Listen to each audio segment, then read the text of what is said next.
ഇന്ദ്രസൂത ഇന്ദ്രിയ പഞ്ചകതുരകൻ ബബന്ധ. ഇന്ദ്രസുതൻ ഇന്ദ്രിയ പഞ്ചകതുരകങ്ങളെ ബന്ധിച്ചു. ഇന്ദ്രസുതൻ ആ ദേവശ്രേഷ്ഠനായിരിക്കുന്ന ഇന്ദ്രന്റെ പുത്രനായിരിക്കുന്ന അർജുനൻ, ആ അർജുനൻ തപസ് ചെയ്യാനായിക്കൊണ്ട് ആരംഭിച്ച സമയത്തെങ്കിൽ ആദ്യം ചെയ്തതാണ് ഇന്ദ്രിയ പഞ്ചകതുരകൻ ബബന്ധ.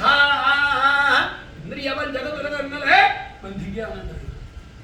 ഇന്ദ്രിയ പഞ്ചകതുരകങ്ങൾ എന്നാൽ പഞ്ചേന്ദ്രിയങ്ങളാകുന്ന തുരകങ്ങള് ഉദരകമാണ്. പഞ്ചേന്ദ്രിയങ്ങൾ, ആ പഞ്ചേന്ദ്രിയങ്ങളാകുന്ന തുരകങ്ങള് ഉദരകമാണ്. അതിനെ ബന്ധിച്ചു. പഞ്ചേന്ദ്രിയങ്ങളാകുന്ന തുരകങ്ങളോ ഉദരകളോ അങ്ങനെയുണ്ടോ? പഞ്ചേന്ദ്രിയം എന്താ ശരിയുണ്ടോ?